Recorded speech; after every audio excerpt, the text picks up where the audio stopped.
The wind clawed at the eaves of the abandoned Ravenswood Orphanage, rattling loose slats like a warning in a language no one alive could fully understand. From the road, the building seemed a grey carcass against the late autumn sky, its tall windows blind with dust. Clara Whitfield paused at the rusted gates, her breath visible in the thin air, aware of the strange stillness inside the property's boundary. In her satchel, a bundle of brittle letters pressed against her hip, their ink faded but the fear in them still sharp. She'd found them deep in the county archive, buried between old tax ledgers and land deeds, letters that spoke of children taken during an outbreak in 1885, names scrubbed from records, graves unmarked. From my perspective as an observer, one who has examined countless accounts of the orphanage, Clara's calm was deceptive. In her notes, she always downplayed her first impressions, as though to write them plainly would invite ridicule. But those who have studied the case understand the weight she carried into Ravenswood that day, the whispers of a basement that did not appear on any plan, the implication that the illness was a lie, and the suggestion that something had been kept alive by sacrifice. Inside, the air was colder than the weather outside should have allowed. Clara's boots echoed on warped boards as she moved through the main hall, walls lined with peeling wallpaper patterned in fading roses. Dust hung in the air, disturbed by her movements in slow, deliberate clouds. She traced her gloved fingers over a row of hooks, each labeled with a child's name, every tag empty. She knew from the letters that those names should not exist, and yet here they were, etched in a careful hand. The mid-afternoon light struggled through the high windows, making the shadows seem almost tangible. Clara unfolded one letter, reading the hurried script again. They take them below, where the sickness cannot touch. The matron says it is for their own good. The phrasing unsettled her. Sickness did not move downwards. It was not kept at bay by stone and earth. In one of the rear rooms, she found the first of the iron doors, a small square hatch set into the floor. Its hinges were fused with rust, the edges rimmed in a peculiar black residue. Her training told her this was soot, but the pattern was wrong, too irregular for fire. She noted it down, drawing a small sketch beside the description, the kind of details she never intended for public reading. Halfway through the inspection, a sound broke the silence, the faint scuff of something small moving behind her. She turned sharply, light from her lantern sweeping the corridor. Nothing, yet the sound had been there, clear as a whisper in an empty room. She wrote later that the hair on her neck rose, as though the air itself had teeth. I've always considered this moment, the first auditory anomaly, as the point when her investigation shifted from historical curiosity to personal peril. She did not yet know that others had reported similar sounds in the building, that animals avoided the grounds entirely, or that one constable who once entered never returned to duty. She pressed onward, deeper into the west wing, where the smell of damp earth grew stronger.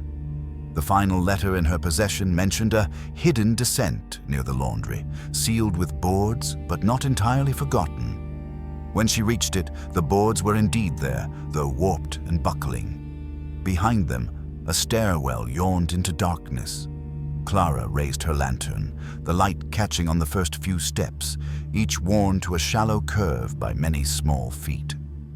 From below came a draught, cool and faintly sweet, like flowers long dead. She hesitated only once before lifting her skirts to step down, telling herself this was still just research. But the last thing she wrote before the ink trailed off mid-line was chilling in its simplicity. They were waiting for me. The words hung in Clara's mind as she descended, each step deeper into Ravenswood's hidden underbelly. Her lantern swayed, casting thin blades of light along damp walls where the plaster had long surrendered to mildew and creeping rot. The air thickened with every breath, heavy enough to press against her ribs. She told herself it was the stale weight of decades, but the truth, felt more than reasoned, was that something was aware of her, moving just beyond the edge of sight. From a professional standpoint, I've noted that investigators often describe an indistinct sense of being observed when entering enclosed, unknown spaces. In Clara's case, this sensation was compounded by the letters she'd read, each carrying a quiet hysteria in their scrawl. The final, unsigned note had simply said, "Do not go down when they call." She was not yet sure if the "they" referred to the children or something else entirely. At the bottom of the stairs, the corridor split into two narrow halls. The right path appeared blocked by a collapsed section of wall, bricks jutting out like jagged teeth. She chose the left, where the air grew cooler still, carrying a low, almost imperceptible hum. She followed it, trying to match its rhythm, until she realized the sound aligned too closely with the beating of her own heart. About 20 paces in, she found the first room. Small, iron-framed beds lined the walls, their thin mattresses sunken with age. Beside each, a toy rested, wooden horses, porcelain dolls, cloth rabbits, arranged with deliberate care. Clara's notes later revealed she was struck by the condition of these objects. The toys were clean, free of dust as though recently handled. Then came the movement, a soft flicker at the far corner, like the shimmer of heat over stone. She raised her lantern, and in its glow, she saw them. 5 small figures, pale as candle wax, their eyes fixed upon her without blinking. They did not speak. They did not move. The silence between them was total, except for the faint, rhythmic hum. Clara froze, torn between the urge to speak and the instinct to retreat. My own analysis suggests that in such moments, language itself becomes an intrusion. Words risk shattering whatever fragile balance exists between the living and the remnants of the dead. She lowered the lantern slightly, testing the boundary, and saw the children's heads tilt in unison as if acknowledging her restraint. From the shadows, one of them, a boy in a buttoned shirt too large for his frame, lifted a hand and pointed to a narrow door behind her. She turned, pulse quickening, to see it partly ajar. A faint golden light leaked from its seam, out of place in this subterranean gloom. Against her better judgment, she moved toward it.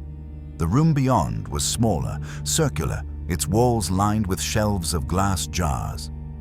Inside each floated something pale and shapeless, suspended in yellowing liquid.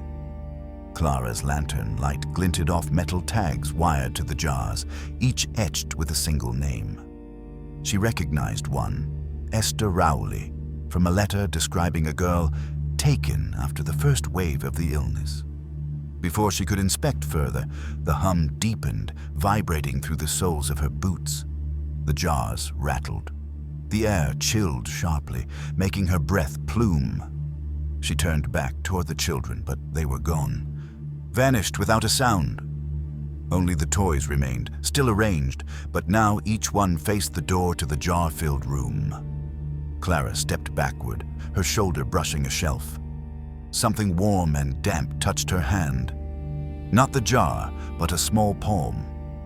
She spun, lantern lifting, and for the briefest second saw a face inches from hers, eyes black as the corridor, mouth barely moving in a whisper she could not catch. Then the pressure on her hand was gone, and the room was empty. In her diary, she wrote, "I think they wanted me to see what she fed it." Clara's own handwriting stared back at her from the page, the ink uneven where her hand had trembled. She hadn't meant to write in the past tense, yet somehow it felt inevitable, as if what she had witnessed was already sealed in history, immune to alteration. The jars and their sickly glow were behind her now, but the sensation of that small, warm palm lingered like a phantom touch. From a clinical perspective, I've seen this pattern before in accounts of extreme stress in enclosed environments, the blurring of temporal perception, the tendency to treat ongoing events as though they were already concluded. It is a defense, perhaps, against the impossibility of the moment. But in Clara's case, I suspect it was more than psychology. She retraced her steps toward the stairwell, noting that the toys were no longer aligned as they had been. Some now lay toppled, others faced the walls. A single doll sat in the center of the floor, its porcelain face cracked down the middle. The hum was gone, replaced by an almost oppressive silence that made the faint creak of the boards under her boots seem indecently loud. Halfway up the stairs, she stopped. The faint smell of lilies, sweet, cloying, drifted down from above. It was wrong. That scent had not been present when she entered. Her mind ran through rational possibilities, a gust through broken windows carrying the smell from some forgotten bouquet, or her own senses betraying her under strain. But lilies were flowers of mourning, often placed at graves. The odor was no accident. Back in the main hall, the shifting light from the high windows told her the afternoon was fading. Shadows clung to the corners now, deepening in color as if thickening into something physical. She closed her satchel over the letters and reached for the main door, intent on returning with more light, more equipment, and perhaps another set of eyes. The door would not move. The handle turned, the mechanism clicked, but the frame held fast as though braced from the outside. Clara tested the other exits, each sealed in the same unnatural way. There was no sound of chains or locks, no footsteps beyond the walls. Just the quiet certainty that she was not meant to leave. In the central corridor, she saw movement again, this time higher, near the balcony that overlooked the hall. A figure in a black dress stood there, hands clasped at the waist, face hidden by the shadow of her bonnet. Clara knew without question this was the matron. The records named her only once. Margaret Elwyn, dismissed from her post when the orphanage was relocated during the outbreak. The woman did not speak, did not move, but Clara felt the force of her attention like weight pressing against her chest. Then the matron's head tilted slightly, and Clara realized the gesture was not meant for her. Something stirred in the gloom behind the woman, tall, indistinct, its outline shifting as if woven from smoke. Margaret stepped aside, while the shape began to descend the balcony stairs. Clara backed away, every instinct urging her toward the west wing again, though she did not want to return there. The shape's progress was unhurried, confident. With each step it took, the lily's scent thickened until it was almost suffocating. She ducked into the nearest side room, closing the door softly. Her lantern's flame quivered. In the far wall, she saw another hatch, smaller than the one leading to the basement, but newer, its hinges clean. She crossed to it, fingers brushing over the latch, when she heard it, the unmistakable sound of small feet gathering on the other side. Her pulse quickened. The latch shifted under her hand, not by her own effort, but from the pressure within. And in her diary, the next line reads, "They were trying to let me in." The words replayed in Clara's mind, not as her own thought, but as if they'd been placed there by another voice entirely, soft, urgent, and not meant for anyone else to hear. Her hand remained on the latch, feeling the faint, uneven push from the other side, like the tentative pressure of children testing a door they had been warned not to open. As an observer of such cases, I've noted that thresholds, physical or psychological, often act as the true turning points in an investigation.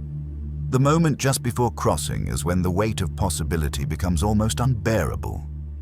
Clara had already breached one sealed boundary that day, and it had shown her more than she could digest.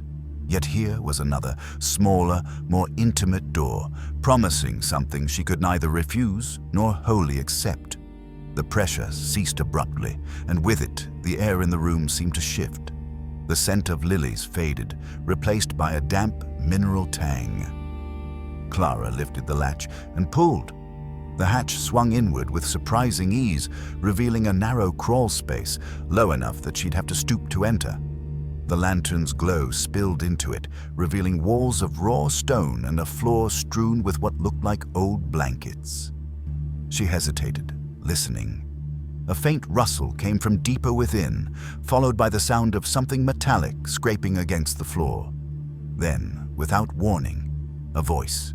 a child's, clear and close, spoke a single word. "Please." Clara ducked inside, her boots sinking slightly into the damp ground. The space curved left, leading into a small chamber barely larger than a pantry. There, huddled together, were 3 children, 2 girls and a boy, each dressed in nightclothes that looked decades out of time.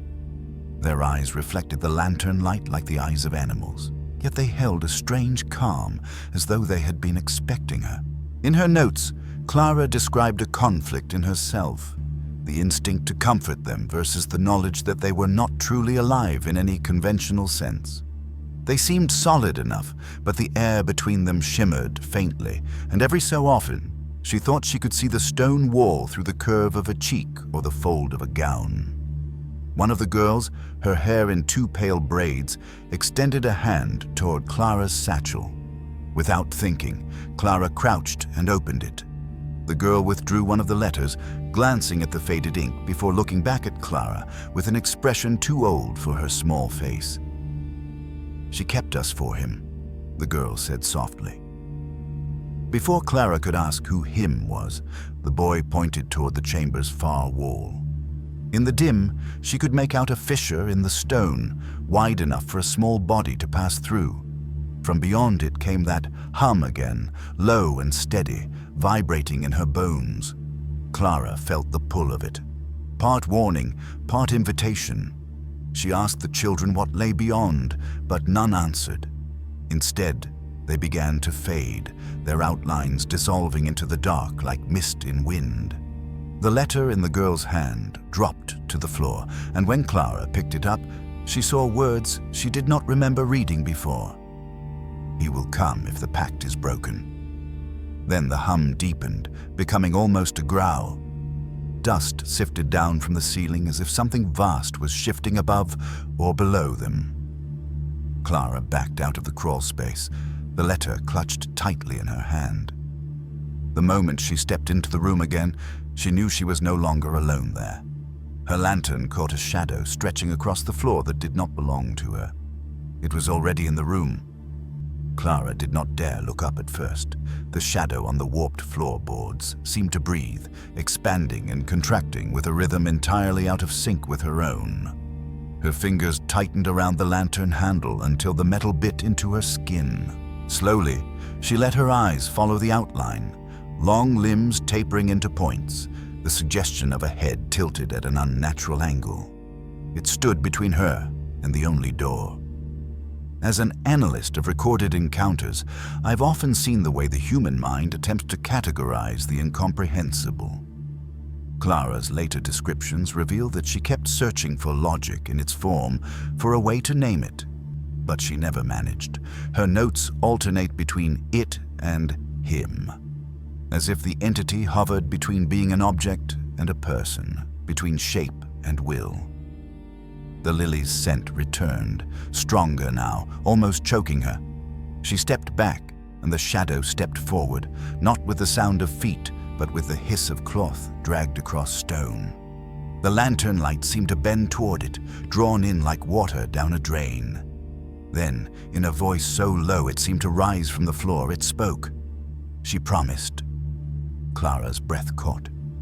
"Who?" she asked before she could stop herself. The shadow's head tilted further, and for a moment she thought she saw the hint of a face. A woman's, eyes hollow and mouth fixed in a smile too tight to be kind. Then it was gone again, swallowed by the dark. The room's air grew heavier, pressing against her chest until she had to kneel to breathe. That was when she saw the letter she dropped earlier. It lay just beyond the shadow's reach, the script visible in the lantern light. Summoning what strength she had, she slid her hand along the floorboards, fingers brushing the paper. The moment she touched it, the hum returned, deep and resonant. It came from the floor beneath her, the walls, perhaps even from within her own body.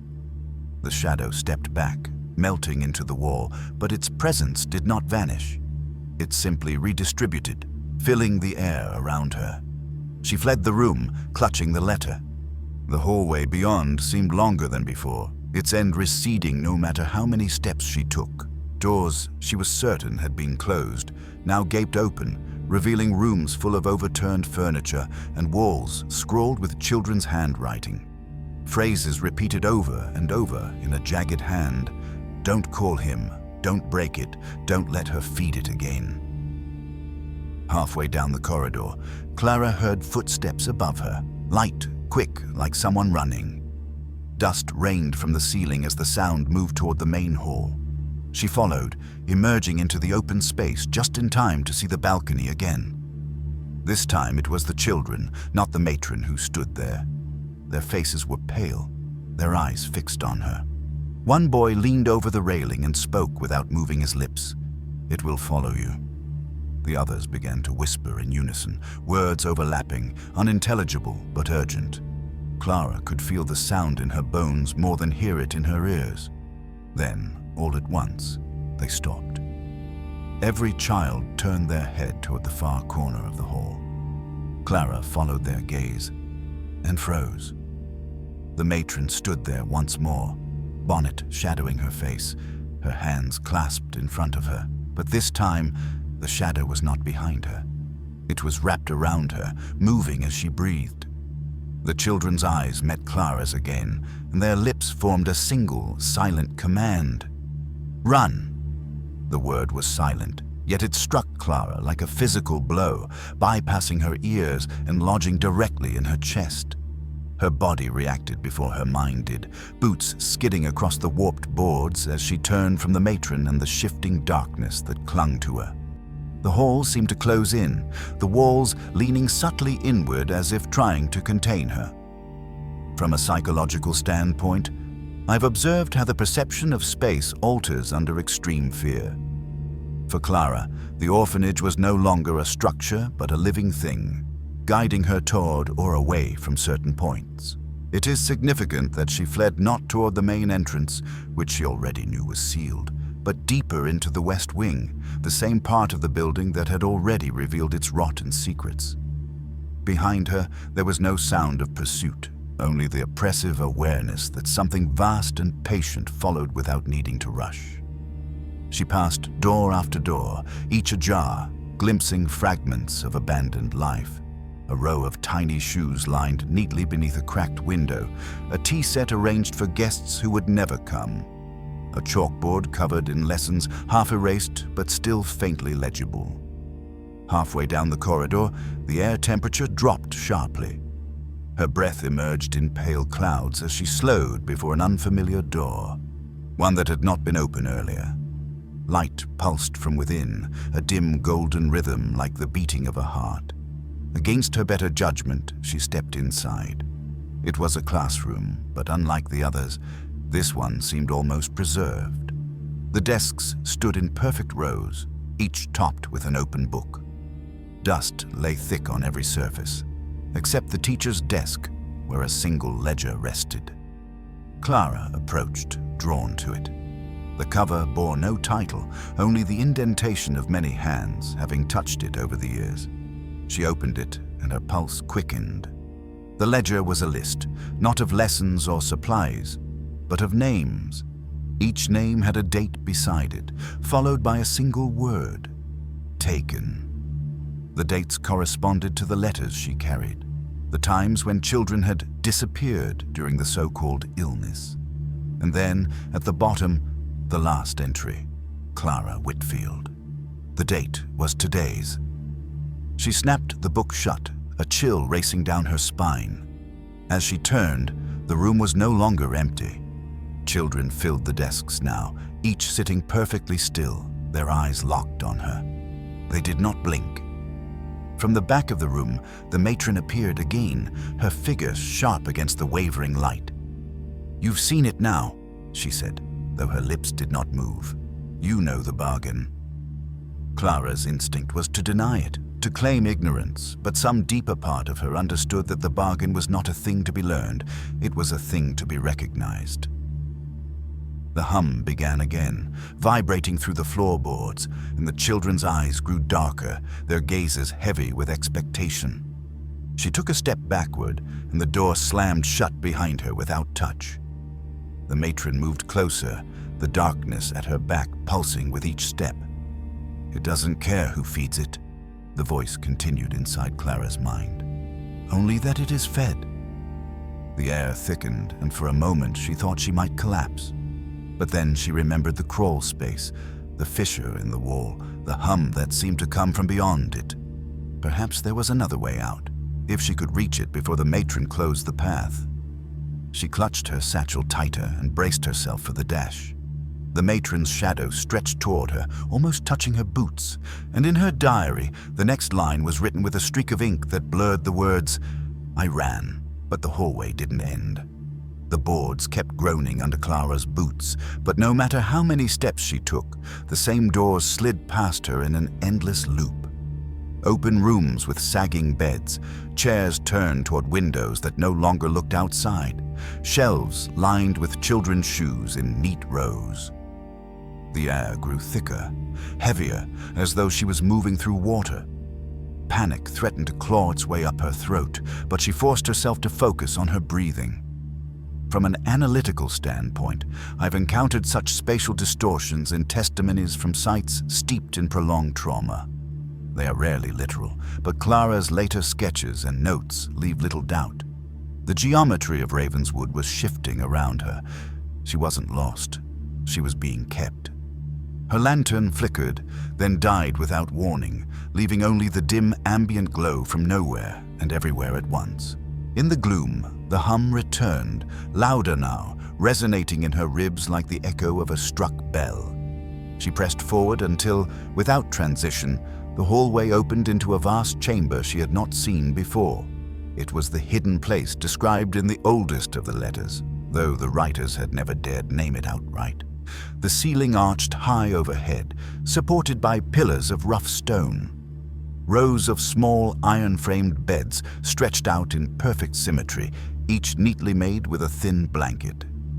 At the foot of each bed sat a single object, a toy, a shoe, a folded scrap of clothing. The stillness was oppressive, but Clara felt movement just beneath its surface, like a held breath. At the far end of the room stood a table, and upon it, a ledger larger than the one in the classroom. The cover was bound in cracked leather, the clasp secured by a simple twist of wire. She hesitated, knowing that opening it meant committing herself to knowledge she could never unlearn. But the part of her that had brought her here, the archivist's hunger, overpowered her fear. Inside were pages dense with names, dates, and strange notations. Symbols, some resembling knots, others spirals, repeated again and again. The earliest entries were from 1842, decades before the supposed outbreak. The same pattern emerged. Every few months, several names, all marked taken. And then, among the final pages, a series of notes not in the same hand, sharper, more deliberate, sustenance assured, packed unbroken. Her hand trembled as she turned the last page.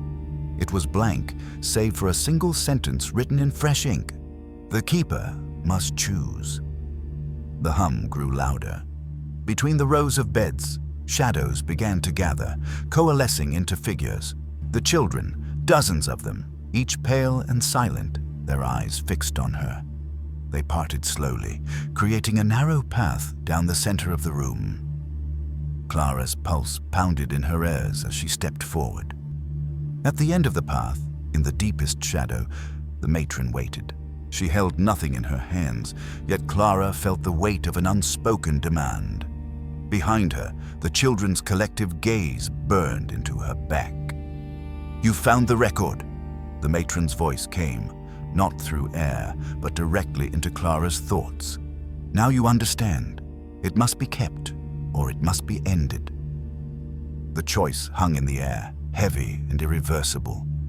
Clara realized the children were not just watching, they were waiting for her decision. She could feel the pact like a rope in her hands, taut and fraying. And then the matron stepped aside, revealing the fissure in the wall behind her, the same one Clara had glimpsed from the crawl space. From its depths came a slow, deliberate exhalation. In her diary, Clara's next line was scratched deep into the paper. It was breathing. The sound was slow and deliberate, as though the fissure itself possessed lungs. Each exhale seemed to draw the air from the chamber, pulling warmth from her skin, making her bones ache in the cold. Clara's grip on the lantern tightened, though its flame was too weak to cut more than a few feet into the darkness beyond the crack. She told herself to step back, to close the ledger and retreat, but her feet moved forward instead, drawn by something she couldn't name. From a psychological lens, this was the pivotal moment in Clara's descent, not the first sight of the children, nor the shadow, but her conscious surrender to curiosity over safety. In my analysis, it is the point where investigators shift from documenting an event to participating in it. The matron remained still, her eyes unreadable beneath the shadow of her bonnet. "It remembers," the voice in Clara's mind said. "It has waited." The fissure widened slightly, with the groan of stone under strain. Through it came not just air, but scent, earth heavy with rot, and beneath it, the faint metallic tang of blood. A shape shifted inside the gap, vast yet fluid, too large to belong to any natural creature.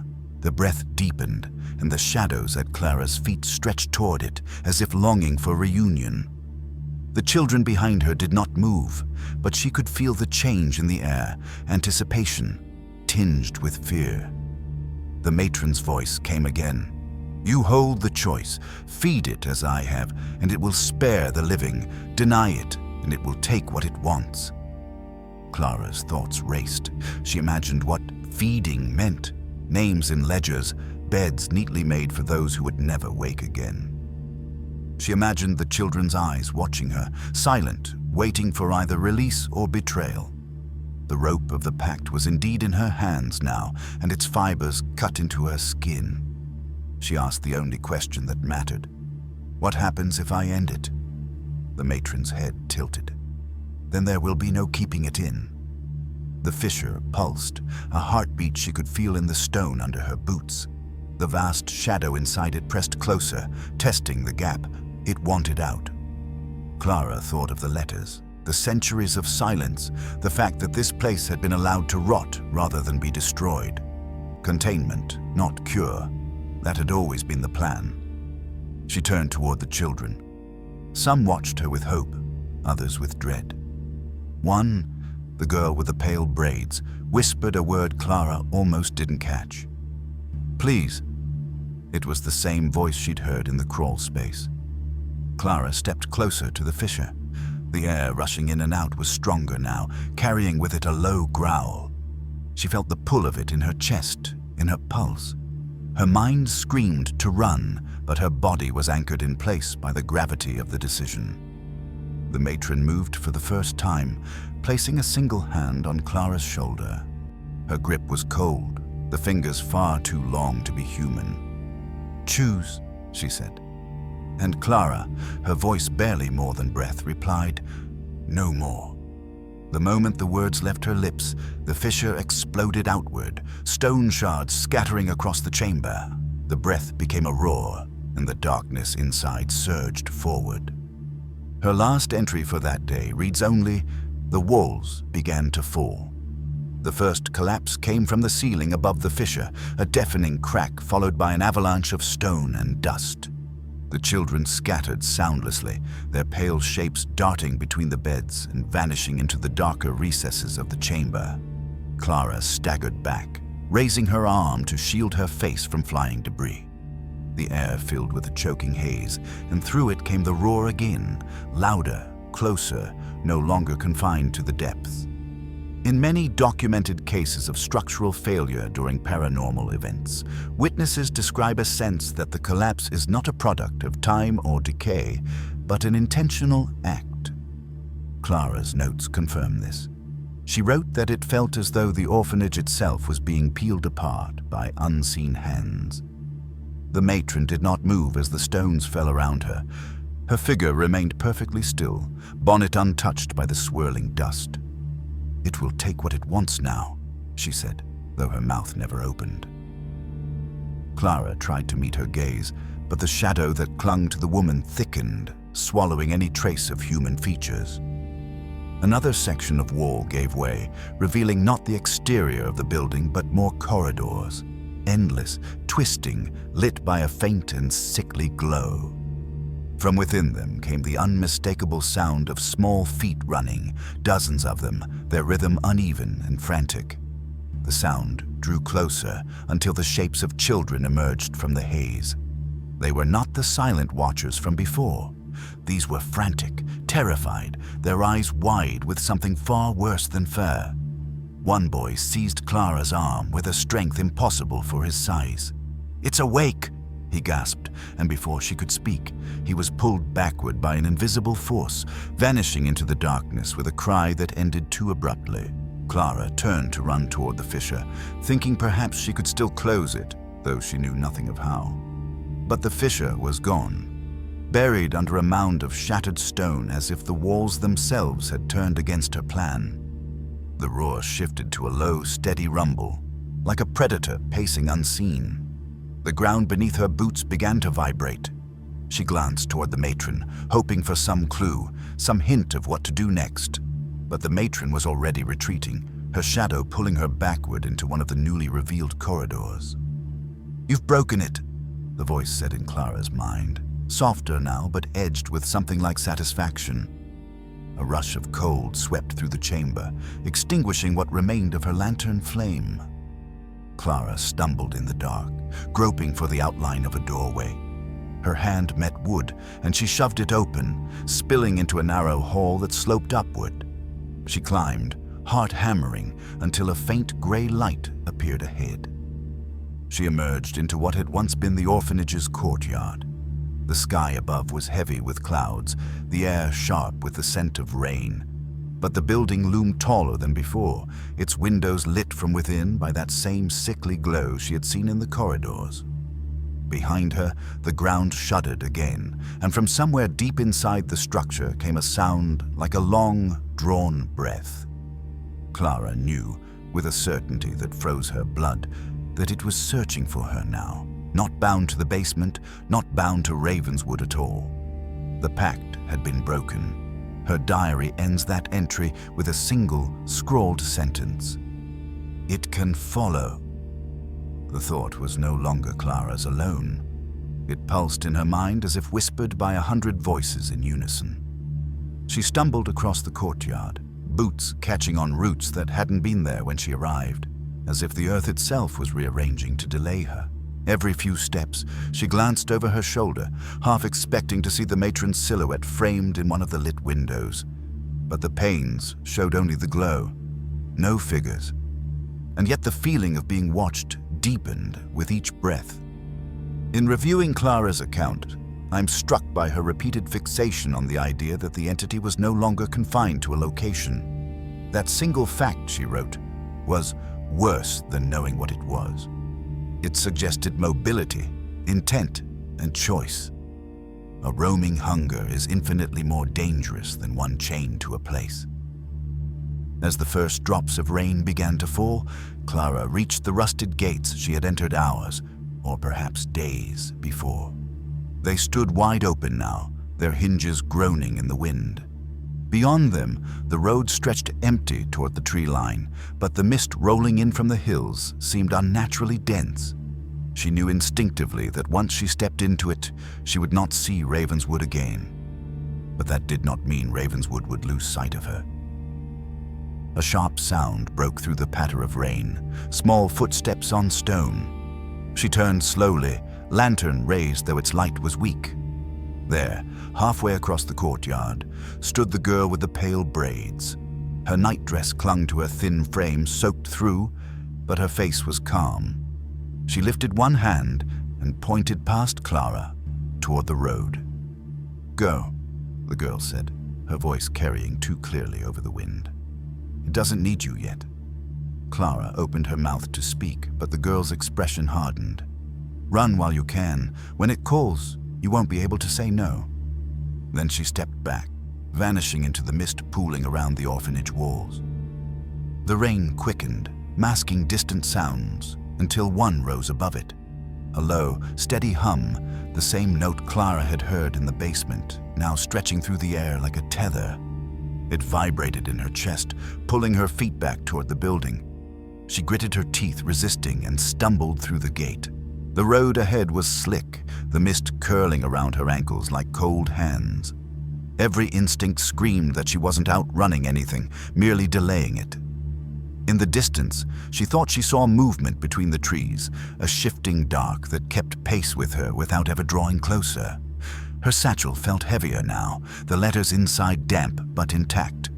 She wondered if destroying them might help sever whatever link she had to the thing beneath Ravenswood. But a colder thought followed. Perhaps the letters weren't the link.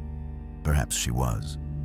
When the tree line finally swallowed her, she slowed to catch her breath. The hum faded, replaced by the rustle of rain through leaves. She allowed herself one final look back.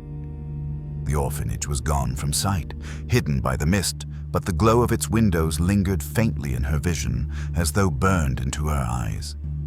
In her next recorded note, she wrote without embellishment, "Distance means nothing to it. It already knows where I am." Clara repeated the sentence in her mind like a warning she couldn't forget, as if saying it enough times might keep her grounded in the present. But the truth pressed in on her from all sides. Whatever had been bound beneath Ravenswood no longer needed walls or corridors to reach her. The pact had been broken, and now she was part of its awareness. She pushed deeper into the trees, following the narrow track until it met the muddy ruts of a wagon road. Rain had turned the soil to sludge, each step sucking at her boots. The sky hung low, the air heavy enough to muffle sound, and for a time there was only the steady drum of water through the canopy. But even in that isolation, she felt the rhythm of something else, an undercurrent, like a pulse threaded through the landscape. In reviewing her account, I've come to believe Clara was experiencing more than fear. She was already under the thing's influence.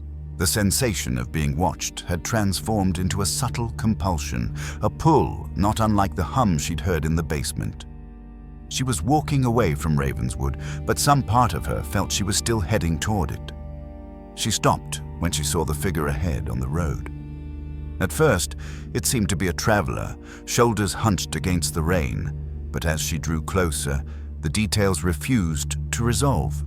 The clothing had no seams, no texture.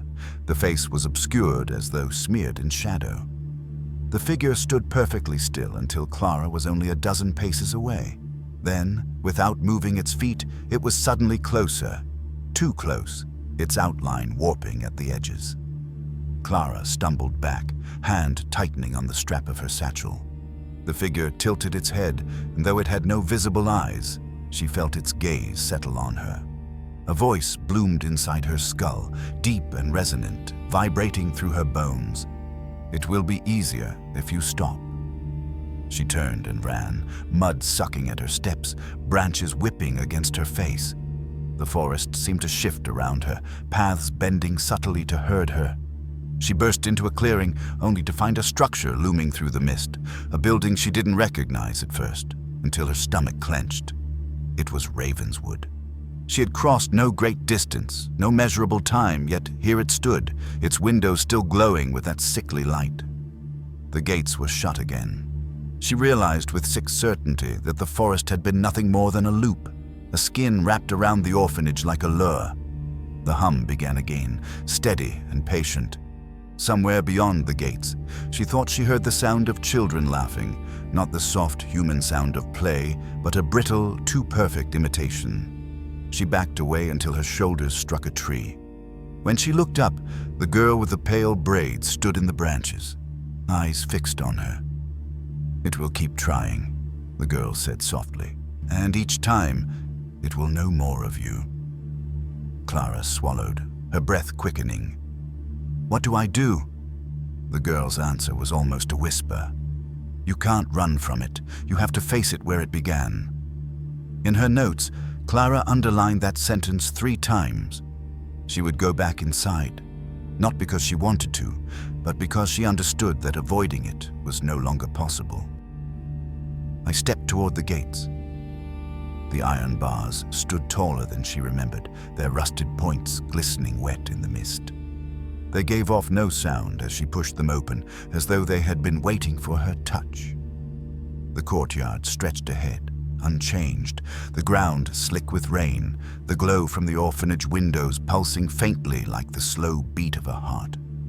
Clara's boots squelched in the mud, each step feeling heavier than the last, as if the earth itself resisted her return. From my own perspective, it's clear this was the moment Clara crossed a threshold she would never uncross.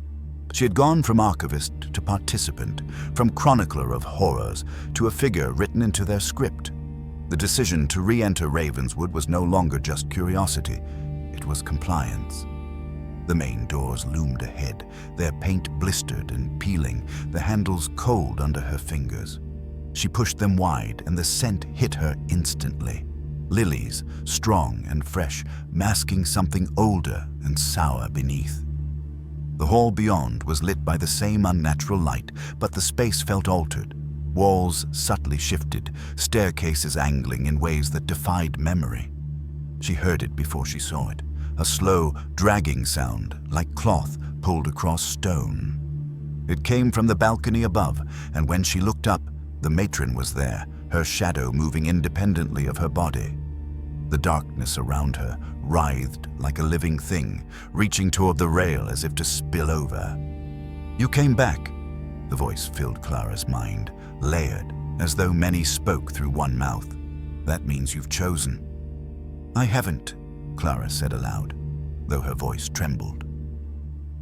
The matron descended the stairs, and with each step, the light in the hall dimmed. "You broke the pact. You carry its hunger now. Whether you feed it or starve it, you are bound." Clara gripped her satchel tighter. "Then I'll starve it." The matron stopped at the bottom step, tilting her head. "It doesn't die from hunger. It changes shape. It will take what you love instead." At that, the air in the hall shifted, and Clara felt a sudden rush of images not her own, the faces of people she had known, colleagues, her sister, all flickering with that same pale, watchful stillness she had seen in the basement children. She stumbled backward, clutching at the wall for balance. A faint giggle echoed from the west wing, and Clara turned to see the pale braided girl standing in the doorway, her expression unreadable. "You can still end it," she said, "but you have to go where she won't." Clara's gaze followed the girl's slight nod toward the floor, toward the hidden basement hatch. The matron's shadow surged forward at that, blocking her view, cold rushing over her skin like the tide. "Down there is only it," the voice warned, sharper now, "and once you face it, there is no turning away." Clara's decision came as instinct, not reason. She shoved past the shadow, the cold burning against her skin, and ran toward the west wing. The hum began again, rattling the boards under her feet. She reached the hatch and pulled it open, the smell of damp earth and decay spilling out. And in her journal, the last words of the entry were smeared by water or sweat. I started down the steps. The wood groaned beneath her weight, each tread bowing as though reluctant to hold her. The lantern's flame quivered, throwing long, skeletal shadows down the narrow passage. The air thickened with each descent, clinging to her lungs like damp cloth. She counted the steps without meaning to. 12, 15, 19. Yet the bottom never seemed to arrive. From my examination of her notes, this prolonged descent reads as more than a spatial distortion. It is a psychological one. Clara was no longer just moving downward. She was moving inward, toward a core truth she had avoided naming.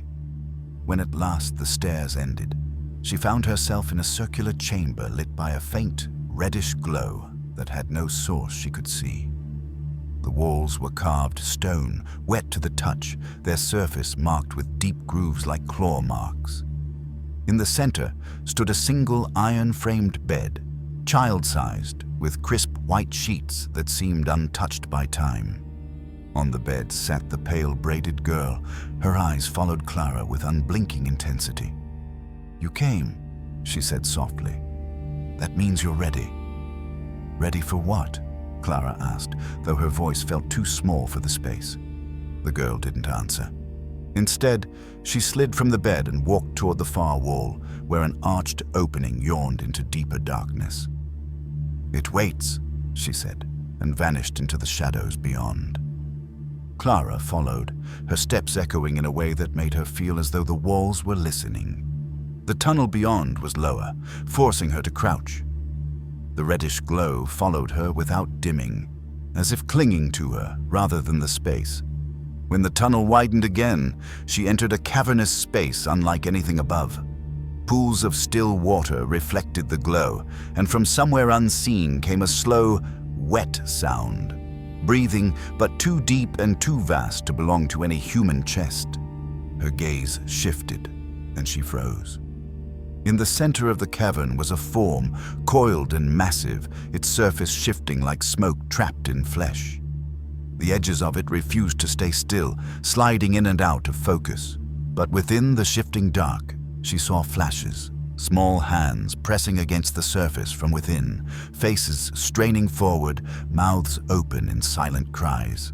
The hum returned, this time in perfect rhythm with the thing's breath. It was not sound, but vibration, seeping into her bones, and beneath it, a voice. Not the matron's, not the girl's, but something older. "You broke my chains." Her knees weakened under the weight of it. "I broke the pact," she whispered. The thing shifted, the water rippling outward from its base. Chains, pacts, all words for the same hunger. She realized then that the children inside it were not simply its victims. They were part of it now, woven into its being. The thought struck her with a terror beyond anything she had felt before. Freeing them might mean unmaking them entirely. The pale braided girl appeared at her side once more, her form flickering like a candle in wind. "It has to end," she said, "but it will fight you for every piece of itself." Clara's hands curled into fists. "Then I'll fight." The thing inhaled, the sound like a storm pulling at the edges of the world. And Clara wrote only one final line before the page tore. It saw me move toward it. The shifting mass reacted instantly, ripples of shadow coursing through its form like muscle under skin. The breath quickened, pulling at her hair and clothing as if trying to drag her closer. The faces within its surface pressed forward harder now, mouths widening, some in silent screams, others in something that almost looked like pleading. Clara's every instinct screamed to turn and run, but the pale braided girl's words echoed in her head. "It has to end." She stepped forward again, forcing herself to look not at the enormity of the thing, but at the smaller shapes trapped inside it. The closer she came, the more distinct they became. Cheeks sunken, eyes glassy, yet aware. She recognized some from the letters, their names now living in the ledger she had read upstairs. From an analytical perspective, this is where Clara's role shifted for the final time. From an unwilling witness to an active disruptor of the cycle. The shift was not born of bravery alone, but of an archivist's compulsion. She could not allow the truth to remain hidden. The thing's voice filled her skull again, heavier now, each word pounding against her mind. "You cannot free what belongs to me." "I don't believe in belonging," she said aloud, though her voice was little more than a rasp. The pale braided girl moved to stand between Clara and the creature. Her small form glowed faintly, her edges fraying like smoke, and the hum faltered for the first time. "Now," she urged. Clara dropped her satchel, reaching inside for the letters.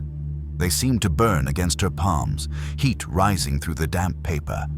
She stepped closer still until the air around her felt almost liquid, pulling at her every movement. With one sharp motion, she thrust the letters toward the surface of the thing. The reaction was immediate. A scream, raw, layered, unending, burst through the cavern, vibrating the stone under her feet. The faces within the dark writhed violently, some breaking free in bursts of pale light, others dragged deeper until they vanished entirely. The breath turned ragged, the pull weakening, but the thing struck back. Tendrils of shadow lashed out, wrapping around her arms, her waist burning cold against her skin. Images slammed into her mind. The matron's face, the first child taken, decades of feeding and quiet compliance. The pact was not a document, it was a web, and she had just torn through its heart. The pale braided girl grabbed Clara's wrist, her grip surprisingly strong. "Don't let go," she said. Together, they pressed the last of the letters into the shifting dark. Light exploded outward, not golden or warm, but a piercing white that seared the edges of Clara's vision. The cavern shuddered, cracks racing through the walls and ceiling. Water poured from above, drowning the last echoes of the scream. Clara fell to her knees, the girl still holding her hand. The mass was gone. Only the still pools remained, their surfaces reflecting nothing. The hum had vanished. Somewhere above, she heard the first stones of Ravenswood giving way. The orphanage was collapsing. She turned to speak to the girl, but the child was fading, her features already dissolving into the glow. "Thank you," she mouthed, and then she was gone. The roar of falling stone closed in, and Clara understood she had only moments to escape. In her final, unfinished note from the basement, the last words trail off into a smear. I ran for the stairs. Each step was a battle against the shifting floor, the ground tilting and lurching as if the entire structure was trying to shake her back down into the dark. Chunks of stone crashed around her, splintering the steps she had just climbed. The roar of collapsing walls chased her upward, and beneath it all, she thought she heard the faintest echo of that inhuman breath. Slower now, weaker, but still present. From my own reading of her last entries, I believe Clara knew the danger was not entirely ended. The pact was broken, yes, and the mass destroyed, but something remained. Perhaps the memory of it, perhaps a fragment too small to notice until it grew again. That awareness was in her eyes when she reached the top of the stairs. She burst into the west wing, now barely recognizable. The hallway had caved in along one wall, moonlight spilling through the ragged gaps. Rain swept in, plastering her hair to her face as she ran for the main hall. The matron was nowhere to be seen. The glow that had haunted every corner of the building was gone, replaced by the dull, gray light of a stormy night. She pushed through the front doors, which swung open without resistance, and stumbled into the courtyard. Behind her, the roof gave way in a deafening crash, sending a plume of dust and rain into the air. The iron gates stood open. Beyond them, the road stretched empty, leading her away from the ruins. But just before she stepped through, Clara turned. Ravenswood's skeletal frame stood silhouetted against the sky, its windows dark at last. And then, in the shifting mist along the upper floors, she saw them, the children. Not pale and silent as before, but laughing, their voices bright and unbroken. The sound carried on the wind, strangely comforting, until she realized it wasn't fading with distance. She walked backward through the gates, never taking her eyes off the orphanage. The laughter followed her, lingering like an echo inside her skull. The ruins finally disappeared behind the veil of trees and mist, yet she could still hear them. Her final written words were plain. They are free, but not gone. And that is where her account ends. The site of Ravenswood collapsed entirely within the hour, leaving nothing but stone and earth. Local records list the cause as structural failure during a storm, and Clara Whitfield's name does not appear in any official report. Yet there have been whispers, sightings of a woman matching her description in towns far from North Carolina, always near places where children vanish without explanation. Some say she carries the last remnant of what she destroyed, bound to it as the matron was before her. Others believe she became something else entirely the moment she broke the pact. I cannot tell you which is true. What I can say is this: the letters remain locked in the archive, brittle but legible. I've read them, and more than once as I turned the pages, I thought I heard faint laughter, far away, but drawing closer. The events at Ravenswood may be over, but their shadow is long. Some truths do not rest in the ground with the buildings that birthed them. They wait, quiet and patient, for the right voice to call them up again. Perhaps you have such a voice. Share your thoughts in the comments and subscribe for more stories like this, because the truth is rarely quiet for long, and some of it is still out there, waiting.